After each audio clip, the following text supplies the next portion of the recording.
우리 오늘 함께 나눌 말씀은 사도행전 2장 37절에서 47절까지 말씀입니다. 우리 본문을 한 절씩 교독하겠습니다. 신약 성경 190쪽입니다. 190쪽 2장 37절에서 47절까지입니다. 저부터 읽도록 하겠습니다. 우리 소리도 잘 읽어주세요. 우리 소리가 주일학교 혼자 우리 유리하고 둘이가 참석해가지고 잘 따라 읽으면 좋겠습니다. 그들이 이 말을 듣고 마음에 찔려 베드로와 다른 사도들에게 물어 이르되 형제들아 우리가 어찌할꼬 하거늘 하나님을 찬미하며 또 온 백성에게 칭송을 받으니 주께서 구원받는 사람을 날마다 더하게 하시니라. 아멘. 예. 오늘은 회개하여 세례를 받으라. 이 성경에 나오는 그 구절입니다. 회개하여 여기 38절에 나오는 구절인데 여러분 여러분들이 기억력이 얼마나 좋으신지 2주 전에 혹시 설교했던 설교가 기억나시는지 벌써 웃는 사람은 무슨 뜻인지 모르겠지만 안 난다는 말이겠죠. 그때 두 부류의 사람들에 대해서 얘기했습니다. 하나님 안에서도 이렇게 행복한 삶을 사는 사람이 있고 하나님의 백성이라고 말은 하지만 행복한 삶을 사는 사람도 있고 그렇지 못한 삶을 사는 사람도 있다. 그 차이가 뭐였나 하는 것을 말씀드린 적이 있습니다. 그 행복한 삶을 사는 사람은 어떤 사람이냐면 하나님의 백성이라고 하더라도 성령의 인도함을 성령을 통한 하나님의 인도하심을 순종하는 사람은 행복한 삶을 살고 반면에 하나님이 성령을 통해서 인도하심에도 불구하고 불순종하는 사람은 불행한 삶을 산다. 그렇게 말씀드렸습니다. 그러면서 제가 성령님을 통해서 그 인도하신 하나님의 인도하심에 순종하는 사람들을 예로 순종하지 않았던 사람들의 예로서 사울과 가룟 유다를 얘기했죠. 그래서 사울과 가룟 유다는 거듭되는 하나님의 성령을 통한 인도하심에도 불구하고 불순종하고 다윗을 죽이려고 하고 또 그 예수님을 돈으로 이렇게 파는 그런 일에 가담을 하는 이런 모습들을 보면서 결국 그들은 불행한 선택을 불행한 최후를 맞게 되죠. 반면에 어떤 사람들 예수님의 제자들이나 사마리아 여자 같은 사람은 아주 하나님의 백성으로서 하나님이 성령님을 통해 깨달음을 주실 때에 그 깨달음에 반응하여서 순종함으로 놀라운 어떤 인생을 살게 되었던 것을 보았습니다. 기억 좀 나십니까? 이 정도 기억나시죠? 그랬는데 그러면 여러분 오늘은 이 어떻게 순종하는 삶과 순종하지 못하는 삶을 사는 사람들의 그 차이가 생기는 이유가 뭘까요? 어떤 사람은 사울의 길을 가룟 유다의 길을 걷고 또 어떤 사람은 또 제자들 같은 길을 걷는 그 차이는 뭐가 그 두 부류의 사람들의 차이가 될까요? 그 차이는 이 단어입니다. 우리 회개. 우리 레지날드 한번 읽어보세요. repent. 회개라는 것입니다. 이 두 부류의 사람들, 성령을 통한 하나님의 인도하심에 순종하는 사람들은 이 회개라는 것을 하고 또 반면에 성령의 인도하심을 불순종하는 사람들은 회개하지 않는 사람이라는 것이죠. 여기서 회개라는 단어는 메타노이아라고 하는 잘 모르셔도 되는 단어지만 헬라어인데 그 뜻이 뭐냐면은 이 생각과 여기 나온 것처럼 우리 다 같이 한번 읽어볼까요? 시작. 생각과 견해를 바꾸어 돌이킨다. 생각을 바꾸고 그 견해를 바꾸어서 그 가던 길을 돌이킨다는 거거든요. 생각과 견해를 바꾸어 돌이킨다. 그래서 성령님의 어떤 말씀을 성령님을 통해서 하나님께서 깨달음을 주실 때에 그 깨달음을 붙들고 어떤 사람은 자기 생각을 바꾸고 자기 견해를 바꾸고 그 가던 길을 돌이키는 거죠. 이게 회개입니다. 반면에 어떤 사람들은 그 말씀을 듣는 즉시로 한 귀로 듣고 한 귀로 흘려보내는 거예요. 길가와 같이 그냥 이렇게 길가에 떨어진 새들이 와서 먹도록 방치하는 거죠. 그러니까 그 말씀을 듣지만 전혀 생각도 견해도 바뀌지 않아요. 그냥 그렇게 사는 사람들은 회개를 하지 않는 사람들이고 결국 그런 사람들은 하나님의 백성이라고 자기는 말할지 몰라도 불행한 삶을 살게 된다 하는 것이죠. 그래서 참 이 단어가 굉장히 중요한 성경에 보면 예수님 오셔서 가장 먼저 던졌던 메시지 중에 하나가 이거 아니겠습니까? 마가복음 1장 15절에 보면 회개하라 천국이 가까웠느니라 이렇게 말씀하셨어요. 그러니까 회개라는 단어가 엄청 중요한 단어인데 사실 우리가 이렇게 살아보면 우리 자신도 그렇고 앞에서 말씀드렸던 성경 인물들 사울이나 유다 같은 사람도 회개를 하지 않아요. 최근에 제가 회개 안 하는 개의 아주 대표적인 독보적인 1위가 누군가 이렇게 보니까 원픽이 바로인 것 같습니다. 바로. 이 출애굽의 바로인데 이 바로 태어나자마자 바로 왕이 돼서 바로인지 모르겠지만 아주 설렁 바로인데 이 바로가 얼마나 여러분 그 이스라엘 백성을 하나님이 보내어서 광야로 보내어서 나를 예배하게 하라 이렇게 하나님이 모세를 통해 전했어요. 그러니까 이 바로가 어떻게 했어요? 그 이스라엘 백성을 놓지 않습니다. 절대 놓지 않습니다. 그 애굽에 많은 유익을 끼치고 있는 이스라엘 백성이니까 쉽게 보내줄 수 없었겠죠. 그러면서 끝까지 이 이스라엘 사람들을 붙들고 있었는데 근데 사실 애굽 왕 바로가 이스라엘 사람들을 이렇게 붙잡으면 안 되는 이유가 있었어요. 왜 그럴까요? 이스라엘 사람들을 보내줘야 되는 이유가 있는데 그게 뭐냐면은 이스라엘 백성들은 사실 애굽에 종으로 들어온 게 아니라 누구 때문에 들어왔죠? 요셉이 애굽을 큰 기근으로부터 건져 주기 위해서 들어왔으니까 아주 손님으로 온 것이죠. 손님. 그러니까 손님이기 때문에 종이 아니에요. 종이. 그러니까 종살이를 시킬 처지가 아니고 또 하나는 뭡니까? 이 사람들은 430년 동안이나 이 애굽 땅에 살면서 애굽 땅의 은혜를 갚았어요. 많은 거의 출애굽할 당시에 200만 가까운 사람들이잖아요. 그 사람들이 430년간이나 이렇게 기여를 했다면 애굽 사회에. 그러니까 바로 입장에서는 그것만 해도 고마우니까 그동안 수고하셨습니다 하고 이렇게 전별금을 챙겨가지고 보내줘도 모자랄 판에 그런 것이죠. 결정적으로 보면 바로는 태양의 아들이지만 바로가 여러분 파라오잖아요.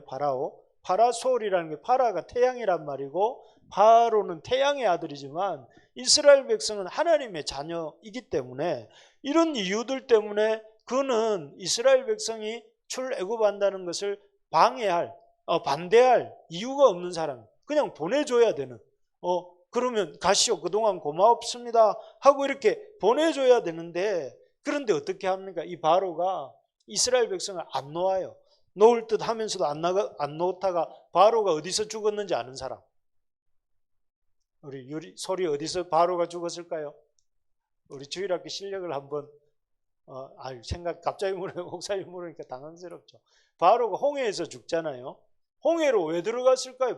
바로가 이스라엘 백성 추격한다고. 난 너희들을 못 놓겠다. 여기서 보면 참 하나님이 이렇게 말씀을 모세를 통해서 몇 번이나 하나님이 참 하나님이시고 이스라엘 백성은 하나님의 백성이라는 사실을 알게 주시지만 그 생각을 안 바꾸고 그 견해를 안 바꾸고 그 행동을 안 돌이키고 결국은 멸망길로 가는 것이 이 바로입니다. 그래서 이 바로의 모습을 보면서 우리가 얼마나 사람들이 자기 생각을 바꾸기 싫어하는 게 인간인지, 얼마나 그 관점을 바꾸기를 싫어하고 돌이키기를 싫어하는 존재고 싫어하고 회개하기 싫어하는 존재가 인간인가 하는 것을 아주 이렇게 보여주는 전형적인 아주 대표적인 인물이 바로다 이렇게 볼 수 있습니다. 근데 이 바로뿐만 그런 게 아니라 제가 옛날에 이 계시록을 읽다가도 비슷한 이 계시록 16장 말씀은 계시록은 여러분 잘 아시는 것처럼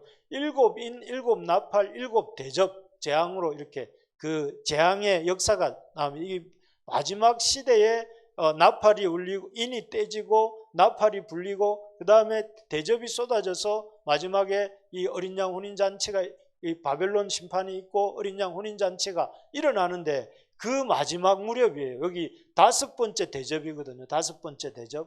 그러니까 7대접 중에서도 거의 마지막 부분이에요. 그런데 그때 당시 이스라엘 백성이 세상 사람들의 그 하나님에 대한 태도가 어떠냐면은 하나님이 잘못을 돌이키게 하시기 위해서 재앙을 주시는데 그 재앙을 받으면 어떻게 반응을 보여야 되겠습니까?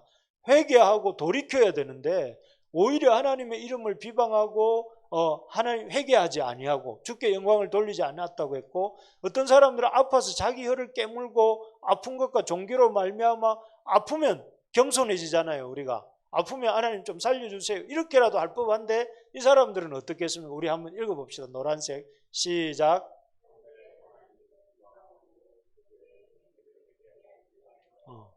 우리 라왓 이거 한번 읽어주세요. 9절 please.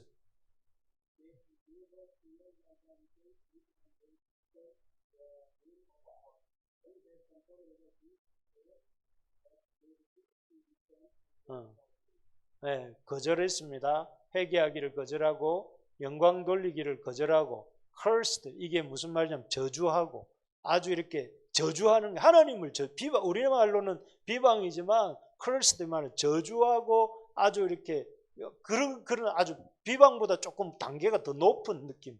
그러니까 이게 사람이라는 거예요. 자기 혀를 깨물고 죽는 한이 있더라도, 물에 빠져 죽는 한이 있더라도 하나님 말씀 듣기 싫어하는 게 인간이라는 거예요.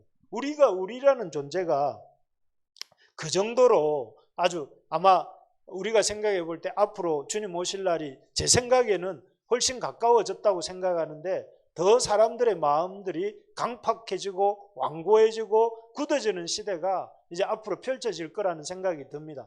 그런데 그때 사람들이 어떤 반응을 보이냐면 회개하지 않는다. 그래서 여러분 꼭 기억해야 될 게 뭐냐면, 우리의 마음이라는 것이 얼마나 이렇게 완고한가 하는 것을 잘 알고, 우리 마음 가는 대로 살면 안 돼요. 마음 가는 대로 살면 100% 우리는 바로의 길로 갈 수밖에 없고 저 사울의 길로 갈 수밖에 없기 때문에, 마음이 일로 가자고 그러면 그걸 따라가면 안 되고, 하나님 말씀이 어디로 가라 하면 내 마음은 일로 가고 싶더라도 하나님 말씀이 일로 가라고 하면 일로 가는 것이, 그게 지혜로운 사람입니다. 내 마음을 따라가면 그것이 사는 길이 아니고 죽는 길일 가능성이 많습니다. 그래서 마음 가는 대로 살지 말고 말씀의 인도함을 따라 살아야 되는데, 그런데 이제 오늘 본문에 보면, 오늘 본문에도 여기 보면 어떤 일이 일어나느냐면은 이런 회개하기 어려운 회개를 이렇게 하는 사람들의 얘기가 오늘 본문을 포함해서 이렇게 성경에 몇 군데 나옵니다. 이만큼 사람들은 바로의 모습을 통해서 보듯이, 또 사울의 모습을 통해 보듯이 회개하기가 어려운데, 놀랍게도 성경이 몇 군데 안 돼요. 몇 군데 안 되는데 보면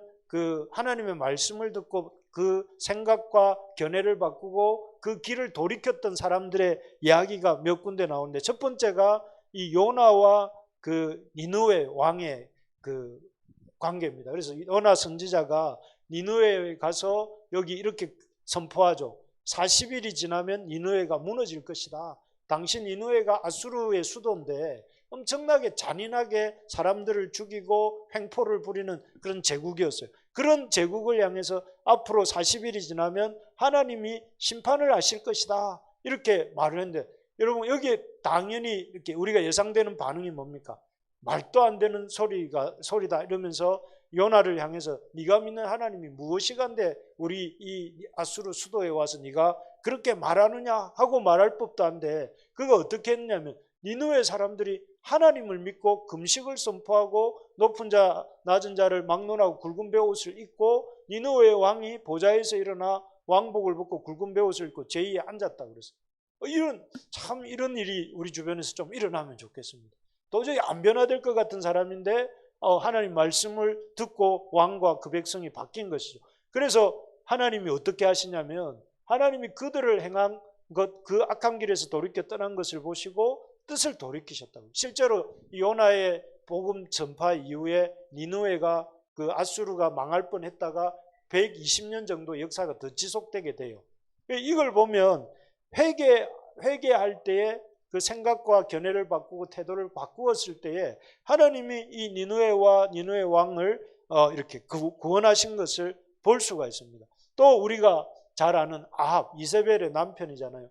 이세벨의 남편 아합이 이스라엘의 바알과 아세라 숭배를 들여온 인물인데, 이 인물이 참 하나님 앞에서 회개하는 장면입니다. 하나님께서 아합에게 엘리야 선지자를 통해서 경고의 말씀을 던졌고, 그럴 때 이 엘리야의 말을 듣고 아합이 이렇게 스스로 아주 겸비했다고 했습니다. 겸비하고 그래서 하나님께서 내가 재앙을 저의 시대에는 내리지 아니하고 그 아들의 세대에야 내리겠다 하시면서 이렇게 아합을 향한 하나님이 기회를 주시고 있는 장면입니다. 참 이런 거 보면 여러분, 회개는 우리 한번 따라해 봅시다. 회개는 하나님의 마음을 움직입니다. 회개하면 하나님 마음이 움직여요. 그래서 저 사람은 끝장났다, 이제 끝났다 이렇게 생각하는 사람인데도 하나님이 회개하면 살려주시는 경우가 왕왕이죠. 그래서 목사님들, 요즘은 그런 목사님들 간증을 못 들어봤지만 제가 이렇게 막 목회자로 입문할 무렵에 보면 목사님들 중에 큰 병이 걸렸다가 나음을 얻고 이렇게 목회자가 된 분들이 참 많았어요. 어떻게 그렇게 목회자가 되셨습니까? 이러면은 큰 병이 걸렸는데 하나님 앞에 자기의 삶을 회개하고 돌이켰더니 하나님 고쳐주셨고 그 은혜가 감사해서 목회자가 되었습니다. 이런 간증들을 많이 들려주셨던 선배님 목사님들을 내가 기억하는데, 여러분, 하나님은 회개하면 병도 고쳐주시고 회개하면 인생의 묶인 문제들을 풀어주시는 분이에요. 이 회개라는 단어가 그렇게 중요한데, 오늘 본문에도 보면 어떤 사람들이 나오느냐 하면은 예루살렘 사람들이 나와요. 예루살렘엔 누가 살까요? 여러분, 유대인들이 살잖아요. 유대인들은 유일신을 믿는 사람들이에요. 유대인들은 여호와를 신으로 믿는 사람들인데, 이 사람들 가운데 이 회개를 통해서 예수님을 믿고 교회가 생겨나는 역사가 오늘 일어나요. 그런데 참 여러분들은 뭐 그렇겠지 이렇게 생각하시면 안 되고, 이게 왜냐하면 굉장히 예루살렘의 첫 교회가 생겼다는 건 놀라운 일이거든요. 우리는 믿는 바가 뭡니까? 성삼위 하나님을 믿잖아요. 우리 기독교는 성부와 성자와 성령을 믿잖아요. 그런데 이 사람들은 여호와만을 믿는 유대교인들 가운데서 이렇게 놀랍게도 최초의 교회가 생겨났다는 것은 이건 아주 엄청난 사건이거든요. 왜 그렇습니까? 이 신관이 전혀 다른데, 신에 대한 관점이 다른 사람들이잖아요. 그 사람들 사이에서 어떻게 하나님의 역사가 일어났냐면 회개라는 걸 통해서 일어나는데, 이제 어떻게 회개가 되냐. 우리 한번 레지날드 이거 한번 읽어주세요.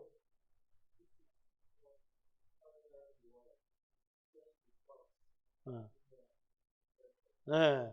여기 우리가 풀어서 제가 설명드리겠습니다. 말씀을 듣고 자신의 생각과 견해를 바꾸어 회개했기 때문에 이게 이거 말이죠.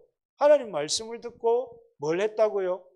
따라해 봅시다. 생각과 견해를 바꾸었습니다. 하나님 말씀을 듣고 내 생각을 바꾼 거예요.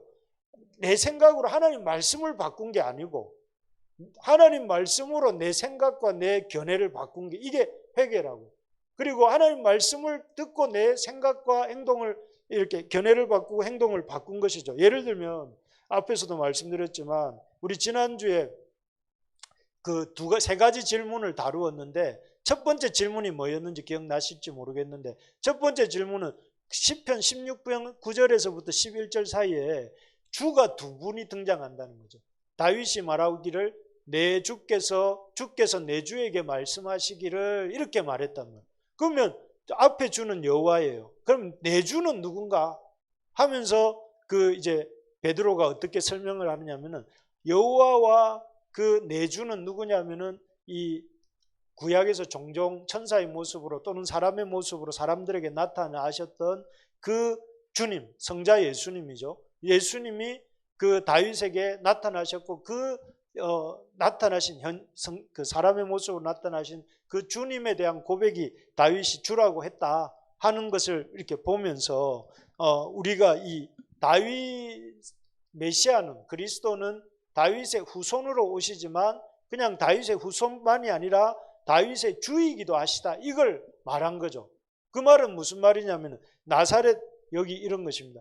이 이스라엘 유대인들은 어떻게 생각해요? 예수님은 나사렛 사람이다. 예수님 사람이라는 거예요. 그래서 예수님을 하는 주장들을 받아들이지 못했잖아요. 결국 이것 때문에 예수님을 죽이잖아요, 십자가에. 그런데 이 베드로를 통한 하나님의 말씀은 무엇이냐면 나사렛 예수이지만 이분이 하나님과 같은 주 하나님이시다 하는 것을 하나님께서 베드로를 통해서 이스라엘 백성들에게, 예루살렘 사람들에게 말씀해 주셨을 때에 자기들은 이렇게 생각했어요. 원래 이렇게 생각했어요. 그런데 이것이 이렇게 받아들였어요. 왜요? 하나님의 말씀을 듣고 뭘 바꾼 거예요? 자기의 생각과 견해를 바꾸어서 예수를 주 하나님으로. 그래서 지난주 나사렛 예수가 주와 하나님이 되신 나사렛 예수였잖아요. 그래서 자기가 예수님을 주 하나님으로, 나사렛 예수를 주 하나님으로 받아들이고, 그리고 그분을 나중에 그분의 세례를 받게 되잖아요. 여기서 이게 바로 회개입니다. 이 사람들이 예루살렘 가운데 어떻게 교회가 생겨나고 하나님 백성들이 생겨났는가? 회개의 역사 때문에. 그들이 자기의 생각과 견해를 바꾸어 회개했기 때문에.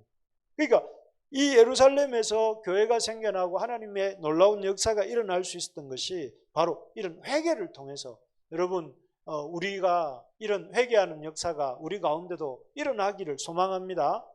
우리 여기 보면 이 예수님에 대한 생각을 바꾸지만 우리 오늘날 사람들은 대부분 돈에 대해서 어떻게 생각을 하냐면은 아주 돈이 전부다 이렇게 생각을 하잖아요.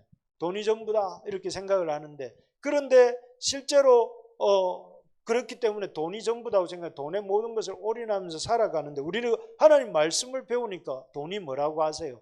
돈이 중요하지만 돈은 도구다 이렇게 말씀하죠. 그러면 우리가 뭘 바꿔야 되겠습니까? 돈이 전부다 하는 생각을 바꾸어서 돈은 도구다 이렇게 생각을 하면서 도구인 돈을 어떻게 사용할까 이렇게 생각을 해야 되겠다.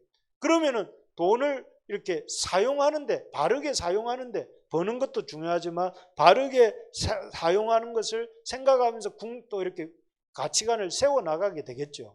이게 바로 회개라는 거예요. 회개. 관점을 바꾸는 것이죠.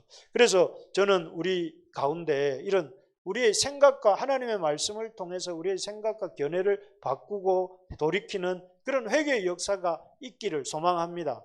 그래서 우리 교회 안에서도 직업에 대해서도, 여러분 직업을 접근할 때 직업은 돈을 벌기 위한 수단이다가 아니라, 직업은 하나님이 이 직업을 통해서 세상을 다스리시는데 나의 직업을 쓰셔서 세상을 다스리는 거다.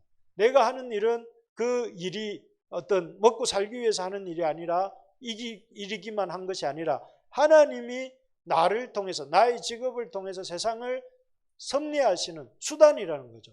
그러니까 그 일에 대해서 자부심을 가져야 됩니다. 하나님 나의 일을 통해서. 그래서 그런 그 성경이 뭐라고 말씀하시는 줄 가지고 내 생각과 견해를 바꾸고 내 행동을 맞추어가는 것이, 그게 회개라는 회개.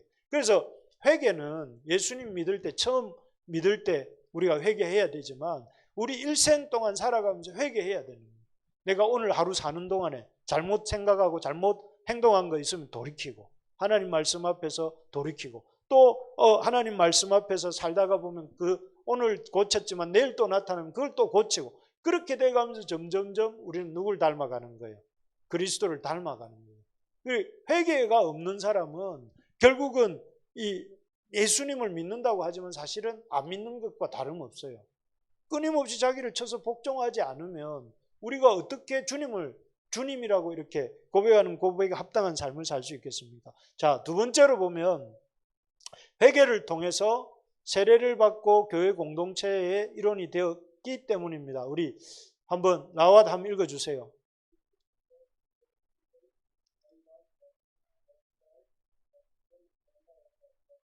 네, 여기 보면 회개를 이 예루살렘 사람들이 먼저는 회개했기 때문이고 그 가운데서 하나님의 교회가 생겨났다면, 두 번째로는 회개를 통해서 이 사람들이 혼자 존재한 것이 아니라 세례를 받고 교회 공동체 일원이 되었기 때문에. 사실 세례라는 게 뭐예요?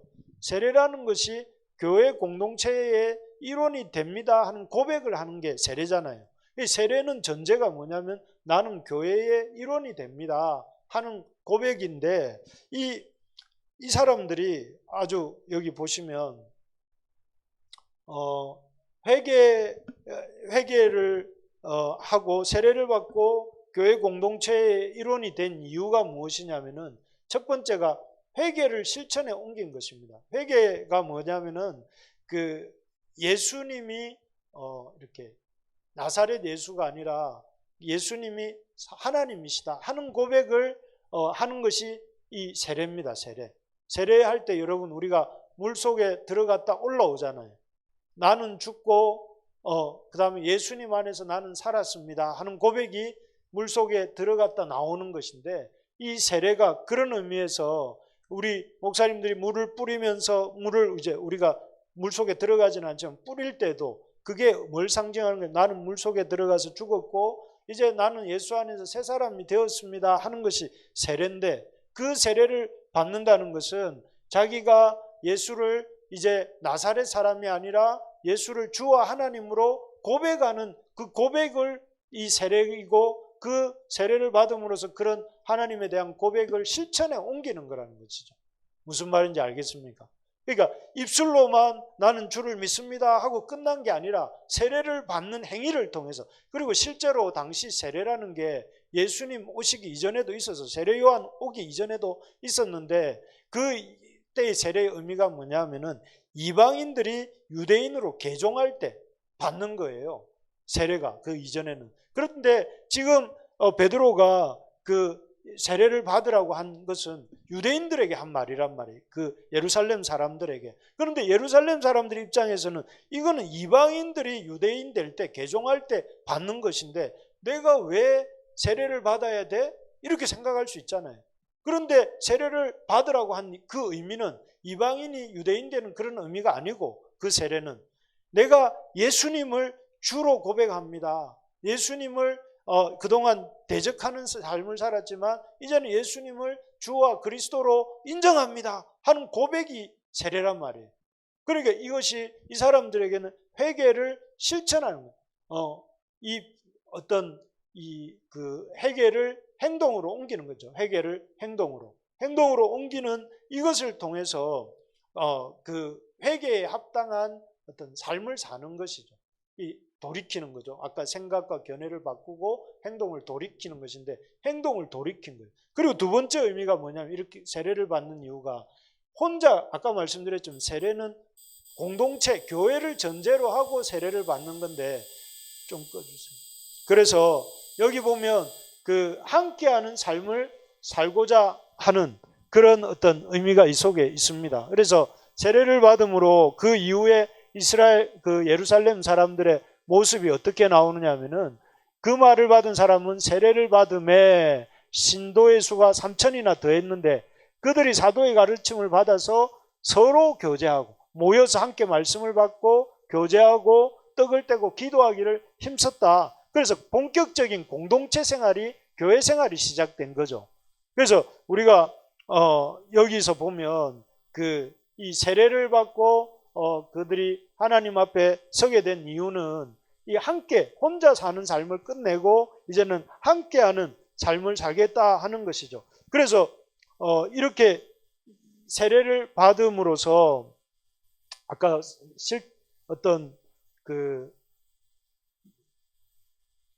여기 회개를 실천에 옮긴 거라면, 두 번째로는 함께하는 삶을 사는데, 여기서 우리가 주목해 볼 게 뭐냐면은 이들이 믿는 사람들이 다 함께 있어서 물건을 서로 통용하고 서로의 필요를 이렇게 서로 교제하고 떡을 떼고 기도하기를 힘썼다 이렇게 나와요. 여러분, 그 당시에 예루살렘에 머물고 있던 사람들은 예루살렘 원 주민들도 있었지만 대부분은 어떤 사람들입니까? 그 유월절을 맞아서 유월절을 지키기 위해서 각지에서 올라온 사람들이 있었거든요. 그 예루살렘에 있었던 사람들이. 그런데 지금은 이 사도행전 2장이 이렇게 펼쳐지고 있는 시간대는 그 유월절로부터 한 50여일이 지난, 그래서 오순절이라고 하잖아요. 50여일이 지난 오순절인데, 그렇다면은 이들이 유월절에 성전에 올라왔던 그 사람들이 가지고 왔던, 그 순례객들이 가지고 왔던 그 돈이라든지 또 식량이라든지 또는 머물 곳이라든지 이런 것들이 다 떨어져 가는 상황이겠죠. 그런데 그런 사람들이 이를 이렇게 보면서 세례를 받고 유대인들이 뭘 하느냐면은 서로 교제하고 떡을 떼면서 함께 있어서 이렇게 이 물건을 서로 통용, 서로 필요한 것들이 무엇인지. 예루살렘에 원래 살던 사람들은 이렇게 그 자기 집이 있고 자기 먹을 것이 있지만, 그 순례객들은 그런 먹을 것, 입을 것 이런 게 다 떨어져 가니까 그들을 향해서 이 믿는 사람이 서로 물건을 통용하고, 여기는 안 나왔는데 집과 소유를 팔아서 서로에게 나눠주는 장면이 나옵니다. 그래서 결국 그것을 통해서 사람들이 그런 예루살렘 교회 안에 그 회개하고 돌이켜서 공동체를 이루고 살아가는 사람들의 모습이 너무 아름다워서 예루살렘 사람들이 아주 칭찬을 하면서 구원받는 사람들이 날마다 더했다. 이게 아까 읽었던 본문이잖아요. 그래서 여기서 보면 자신의 재산과 소유를 팔아서 사람들의 필요를 이렇게 채워주는 그런 역사를, 그런 일들을 했던 거죠. 그래서 결국 세례를, 여기 앞에서 말씀드린 세례를 받은 이유가 함께하는 그 회개를 실천에 옮긴 것과 더불어서 함께하는 삶을 사는 모습을 보여준 것이, 결국 이런 회개를 통한 어떤 그 회개의 실천과 회개를 실천을 통한 공동체를 이룬 모습을 통해서 초대교회가 자랐는데, 바라는 것은 우리 교회가, 우리 부르심의 교회도 이런 회개가 있는 우리 부르심의 가족들 한 사람 한 사람에게 하나님 말씀을 들을 때에 이 예루살렘의 유대인들이 그러했던 것처럼 하나님의 말씀을 듣고 그 말씀 앞에서 자기의 생각과 견해를 비추어 보고 그 생각과 견해를 그 하나님 말씀에 맞추어서 이렇게 그 변화시키고 자신의 잘못된 행동들이 있다면 돌이키는 그런 우리가 되기를 소망합니다. 그래서 하나님 말씀을 우리가 바꾸는 게 아니고 오늘 말씀을 들을 때에 그 말씀이 나에게 나의 행동과 삶을 조명해 줄 때 그 나의 생각과 바꾸어져야 될 행동들을 바꾸는 그런 우리가 되어야 되겠는데, 그렇게 하기 위해서 우리가 필요한 게 뭐냐면은 첫 번째, 사도의 가르침을 받고 교제와 기도에 임해야 된다 하는 것이죠. 우리 레지날드 한 번만 더 읽어주세요.